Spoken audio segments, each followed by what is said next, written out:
So in this session, we will see how to contribute to OSM. Thanks, Juan, Camilo, for joining and for the presentation. Please go ahead. Thank you. Hi, everyone. I'm Juan Caviedes from Telefonica, part of the Gerardo Garcia team. I joined Telefonica in November last year, and I'm happy to contribute to the OSM project in general. This is the agenda that we are going to present today. As you can see, we are going to focus on how to contribute to the OSM projects. We are going to focus on the GitLab side because we are migrating all the contributions to GitLab, and this is going to be the repo that we are going to use for any contribution, right? However, we are going to check also how to develop for Gerrit, just for the all branches probably that we are going to keep there. And we are going to about how to test before committing and some notes for contributors, right?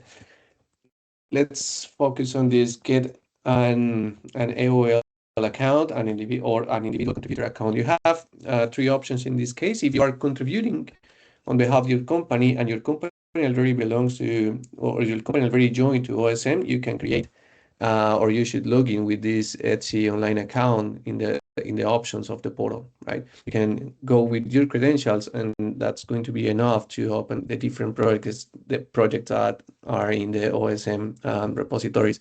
If you are an individual contributor, you have to create an account. You can use this link for that and just follow the steps. And if your company had already that, but you don't have an account, you can create that account in this page.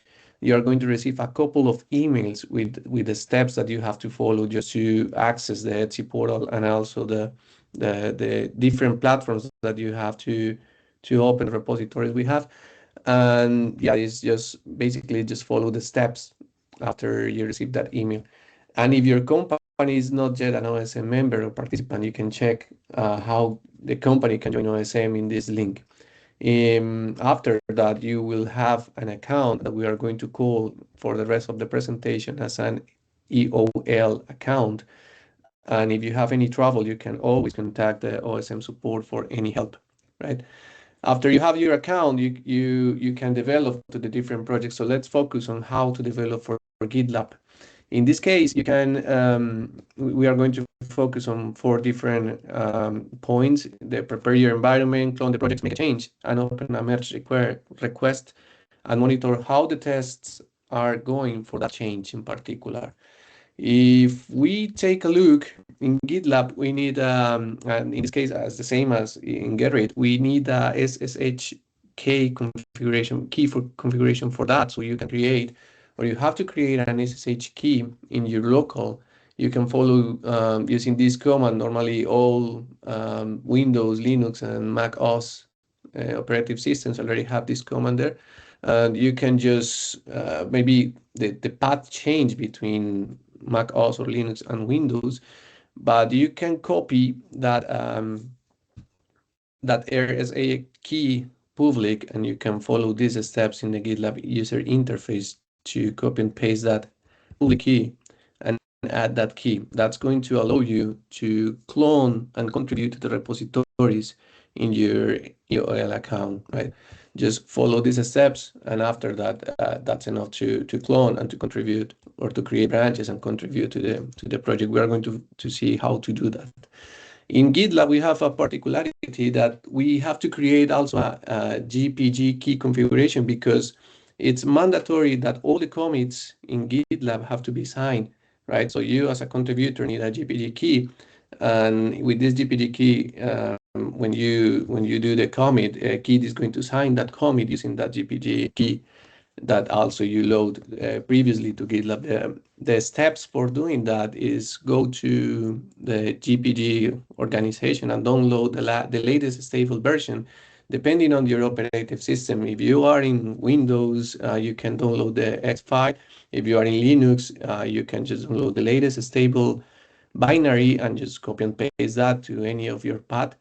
And if you are in Mac, the suggestion is to use Brew, because you can like handle the different versions or different latest versions with that package manager. After that, you can use the GPG CLI, so you can create a key, and this is basically the steps. Don't forget that you have to use the name and email configured in your AOL account, in your ETSI account, because it's really important. By default in GitLab, the email that is configured there for verified any commit, or the email that is verified in the EOL account, is the same one as you create in the steps before. So you have to use that email, and you have to use that user account to create that GPG key. After you have that one, you can export just a public one, copy and paste that in this option, and that's going to be enough to sign your commits, right? The way to contribute is the way that we normally use in these Git flows. So you can go to any of the repos. Let's say that you can go to this OSM tests project as an example, and you can click on the SSH option because you already load the SSH key to clone and to contribute to the repo. You can just copy and paste that command, and you can do a git clone of that command. Depending on the project, you can use this script if you want to clone all the different modules and repositories we have loaded in GitLab, right?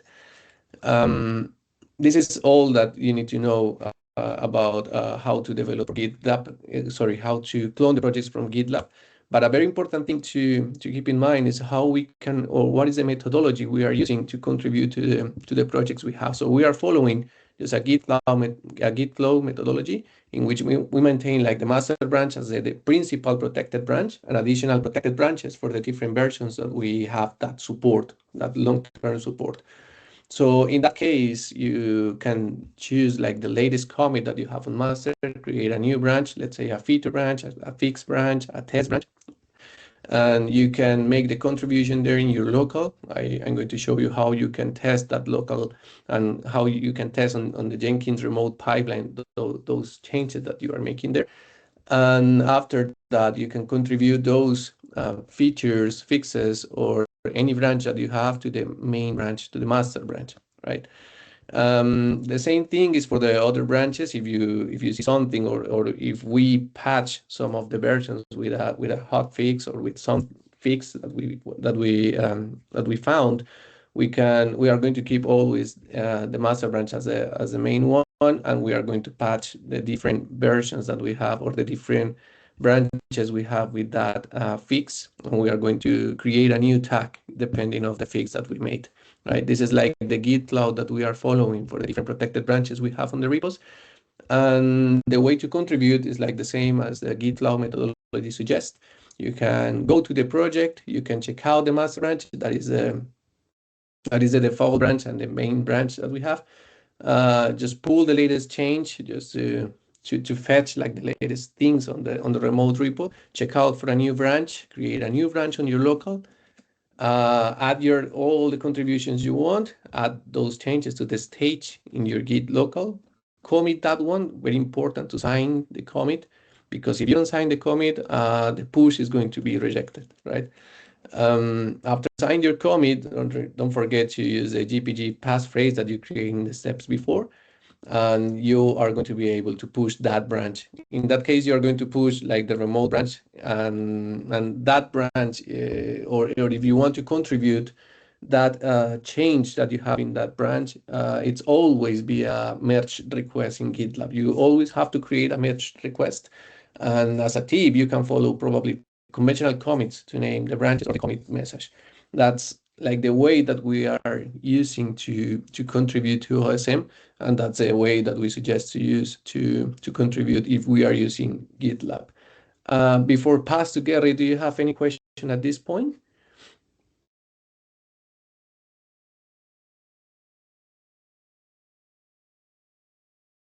Nice.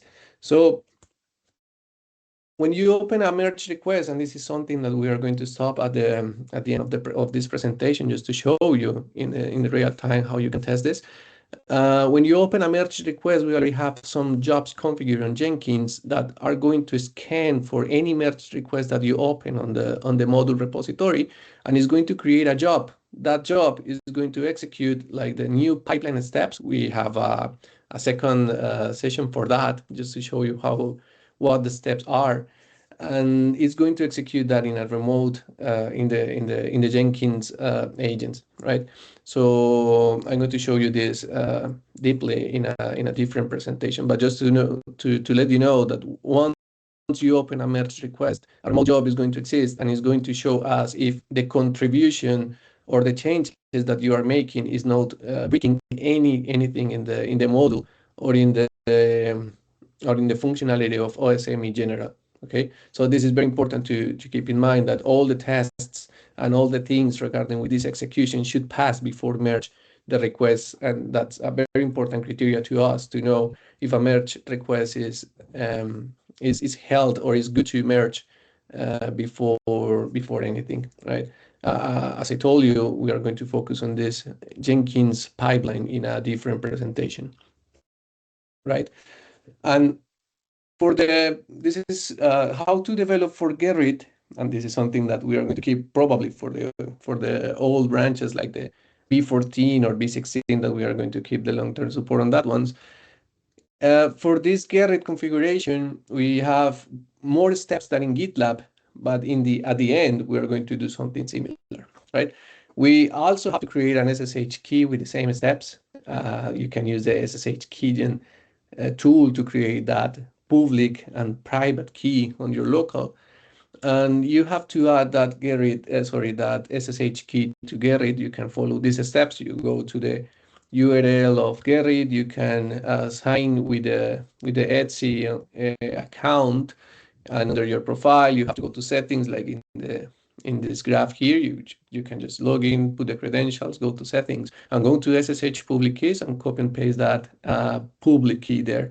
After that, you are going to be able to clone and to contribute to the different Gerrit projects if you are in the correct group, right? Because we have to be on the OSM contributors group for that case. Right? So after that, you have to follow something that is regarding with the Gerrit config. In your SSH config, you have to add the endpoint of that host that you already add, where you already add your SSH key. So for that, you have to go to this file, modify that file, that config file on the SSH folder, and you can add these lines with your ETSI user here. That is very important to keep in mind before contribute. You can test that configuration is okay with this command, and after that, if everything is okay, you can configure Git. You can use a local config if you want to keep just that configuration for that particular project, because probably you are contributing to different open source projects, or you can configure a global user name and a global user email if you just want to contribute to OSM open source projects, right? In that case, you can check that configuration, or you can check that Git configuration with this command, with this git config -l, and you have to see that you already create like the same email that you have in your ETSI account and the same username that you have on your ETSI account, right? After that, it's very, very important, and this is a good recommendation that you can use for Gerrit. You can use this Git review tool that is going to help you to submit any Git branch to the Gerrit for review, right? This is the official docs that you can follow for the Git review tool, but basically what we are going to do is just install the Git review tool. This is a Python tool. You can install that in your global Python configuration or just in the local virtual environment of the different repo. Configure the Git review file, the Git config file with the Git review configuration that you are going to use this remote. You are going to use the username is your ETSI user, the same one as you have from the beginning. In my case, is just Caviedes J. You have to enable this track to true, and after that you can test that the Git review tool is already configured in any repo. Go into that project folder and listing all the different changes in the remote. This is going to show you that Git review is working well. And yeah, just to let you know, these numbers are or represent the merge requests. Let's say merge request, but it's because it's not a merge request properly. It's just a contribution, a change in the repository. Okay. When we are developing using Gerrit, we also have to keep something very important, that is, when we are cloning the project that we want to contribute, let's say the OSM client, for example, if we choose this one, we have different options here of how we can clone the repo. We can clone just with anonymous HTTP, with HTTP, or with SSH. We already copy and paste the SSH remote key on the Gerrit configuration, so we can use this one. And it's very important to keep this commit message hook, because that's going to use it in the local configuration on your machine, just to know if you are following the rules that we have on that hook config in the remote repo before any commit. Basically, it's like some rules that you have to follow at the beginning of the commit message. Like you have to have a fix or a feed or a feature or something similar in your commit message before committing. If you don't have that, the push is going to be rejected, right? And at the same as GitLab, you can use this script to go to clone all the different repositories in your local. Just replace this or create your file on your local, and that's going to be enough to clone all them, right? This is just an example of how you can make a change. You can go to your local folder where you already cloned one of the remote repos, let's say OSM client. You follow the same steps that we follow in the GitLab config. You can take this master branch. You can pull the latest changes from that master branch, and after that you can create just a new one. This is not going to be shown in the remote Gerrit config, but this is something that you can follow just for best practices. When you are contributing using Gerrit, you can create the branch even if you don't see that branch, that is explicit name of the branch in the Gerrit configuration. You make your change, your contribution. For example, let's modify just the readme file. Let's add a couple of lines there. And after that, you can add that to the stage in your local, sign the commit. Remember that you always have to sign the commit. You can see like the config that you already made. In this case is test, add a line just for testing. This is like the latest commit we have on the head. And you can see in that commit, like you have two files here, the change ID, sorry, and the sign off file, that in this case follow my ETSI account and my ETSI email, right? This is very important to have it, because if not, as I mentioned to you, the push is going to be rejected. We always have to have this couple of files on the commit description. After that, you can use Git review master. Git review is going to help you to do all the different steps that you have to do, like review the hooks and review all the contribution, review if you already have that change ID, that sign off by, and after that is going to create a change on the remote repo. How is that change on the remote repo in the Gerrit user interface? So there in Gerrit, this is the result of that command of git review master. So you can go to this URL, and in that URL, you are going to see something similar to this configuration you have here. So you can see basically the same description of the commit. You can see the two fields, in this case, change ID and sign off by. And you can see also that some couple of Jenkins pipelines are going to be triggered by this change once you put that change on Gerrit. This is automatically triggered by the commit, and it's very important to keep in mind that every change or commit in OSM is validated in a Jenkins CI/CD pipeline. This is going to run several validations that we are going to focus on a different presentation for this, like check the code format, code linting, root unit tests, and other steps that is very important to have before merge any contribution to the main branch. In case that something failed, because probably we add a code that is not following or linting rules, Jenkins is going to score that change with a -1, because -1, sorry, because yeah, that's going to let the reviewer to know if everything is okay in the remote pipeline. That is just a check pipeline before any contribution. The recommended way before contribute the change is to run the validations locally. We are going to to show you how we can do that in the next slides.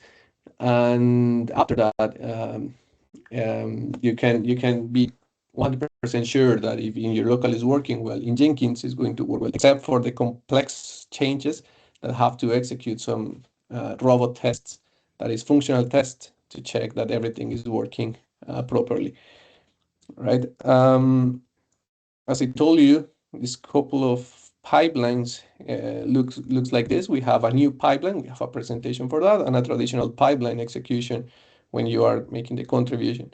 If we focus on the new pipeline, that is the, the goal of the next presentation, we have two main stages. The stage one, that is just for module, and the stage two, that is a DevOps repo with these steps that you can see here, including a global step that is just the end-to-end tests, the functional tests that I mentioned before.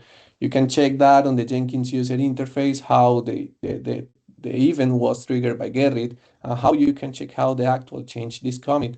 If you see this 0v55 is the same 0v55 that we have here in, oh, sorry, probably it's not the case, but this is going to match with the latest change that we have on the latest commit that we made on the module contribution, right? This is an example of one of the outputs that we have in the steps in the remote Jenkins pipeline. In this case, the license scan. You can see that this is the first step, and obviously all the steps are in the logs in the Jenkins pipeline, but it's too large to put that here on the presentation. So as a result, you are going to see something similar like this, a verified +1, and you can check on the Jenkins user interface that all robot tests also passed. If that's the case, it's a good change to contribute, and it's going to let the reviewer know if the change is healthy and if it's good to merge. If that's the case, the change is going to be merged to the main branch, and yeah, and the process is going to be repeat for all the contributions. This is a Gerrit case, as you can see, is a little bit more complex than the GitLab case that is just following a GitLab methodology, right? Is there any question at this point before pass to the next section?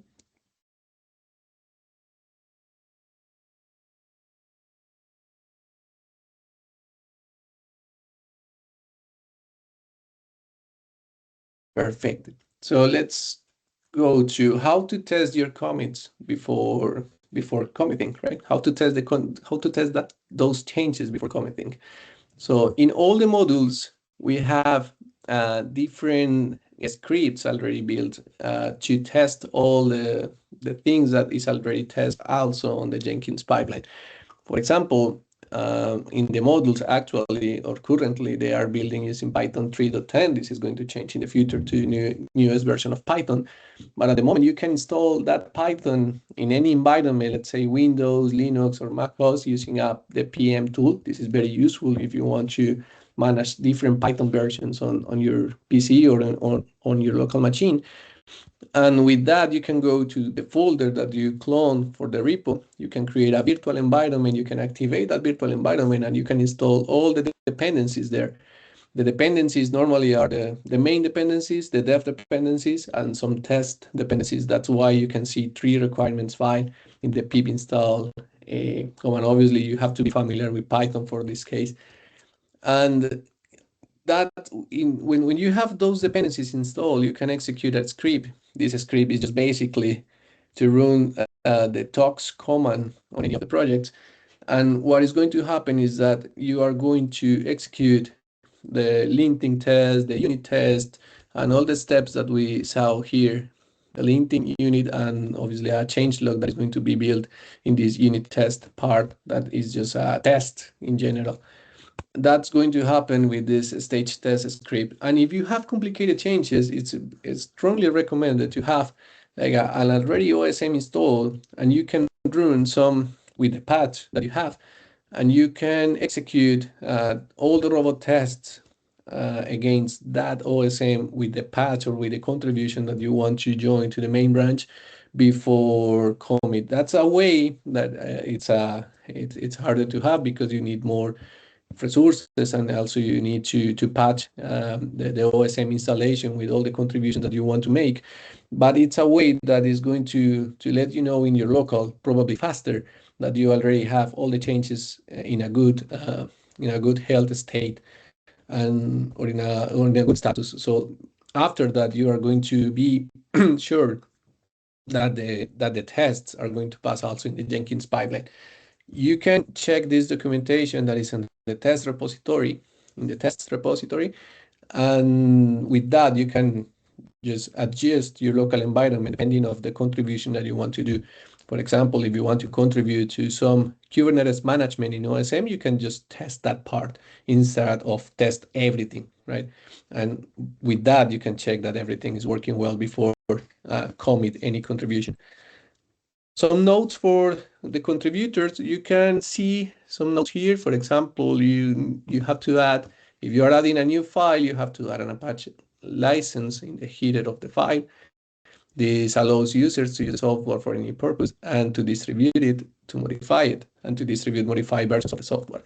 That's very important to have. And also in the commit hook that we are committing before anything, the push is going to be rejected if you don't have a license on your file.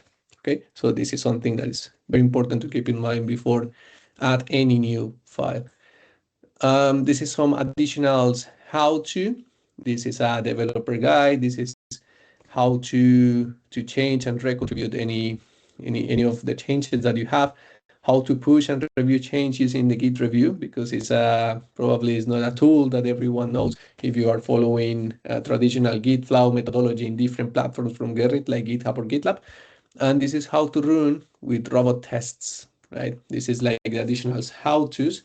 At this point, if you have any question, just let me know. I'm going to show you really quick how we can create a contribution that is going to trigger a Jenkins remote pipeline. We are going to just let that pipeline there, and we are going to go to the next presentation about the Jenkins new pipeline.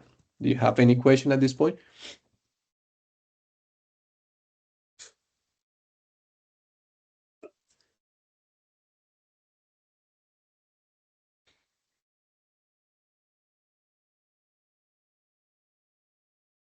Perfect. Oh, okay, Yeah. thank you. Thank you very much, Juan, Camilo. I think no one has, I'm not seeing any raised hands. Cool. So let's do a very quick, really fast contribution to GitLab.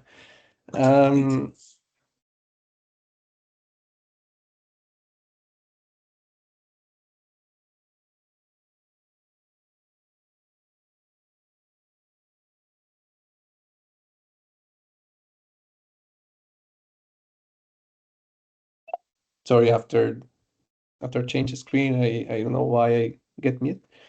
Right. Let's go to a repo that I already mentioned on the presentation. That is the tests repo. As you can see, this repo, it's on the GitLab side. We are going to contribute just to GitLab because we are going to have all the repos now in GitLab, and we are going to deprecate Gerrit probably this week.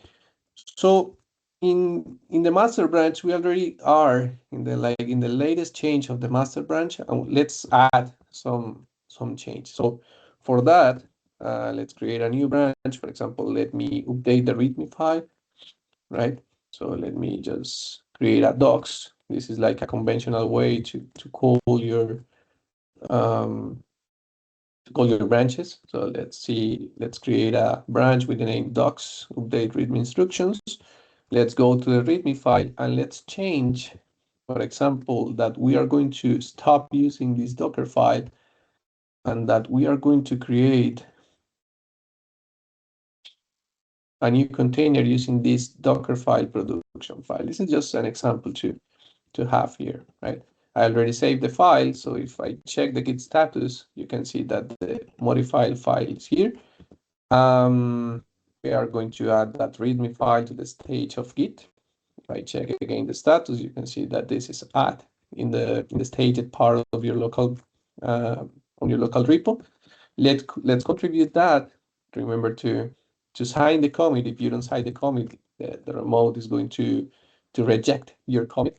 So this is a good way. Update. Let's do Docker instructions in read file. Let's do that. And this is an error from my side. So let me just do this. This is something regarding with the operating system I am. Let's sign the commit with the passphrase. You can see here that I'm signing the commit for this user. It's very important that the email match with the email of your ETSI account. I already signed that commit, and I can use a git push. Let's follow this suggestion by Git, and that's going to create the branch on the remote side. So if I follow this, URL, if I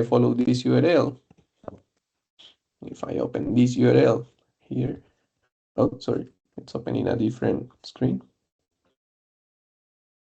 So if I open the test repo, I already have that here, you can see that the branch was created here, right? This is the branch I already pushed 25 seconds ago. When I create a merge request, let's say, this is just an example, we are not going to merge this, like update the README instructions. I'm not going to add any assign or reviewers, I'm just going to create this. And after we create this in Jenkins, that normally you can see the Jenkins file, this Jenkins user interface. This is the first user interface that you see when you log into Jenkins. You are going to go to new pipeline and you are going to check for the tests, stage multi-branch. I'm going to focus on this on the next presentation. Okay. And in the merge request, you are going to see that we already have this one, update README instructions to build Docker file, right? It's failing, but we can see why it's failing in the next presentation. But the most important thing here is that we are already creating a Jenkins pipeline for, sorry, it's not this one, it's this one. That we are already creating a pipeline for any contribution that we're making, and that we are checking and we are testing that contribution before any merge request. Okay, this is the way that we are going to contribute to the OSM projects, and obviously here you in the near future we are going to assign automatically some of the maintainers of the repo to check what the change is, right? So we can approve this change, and after that we can merge that change to the main repo. Okay. Any question?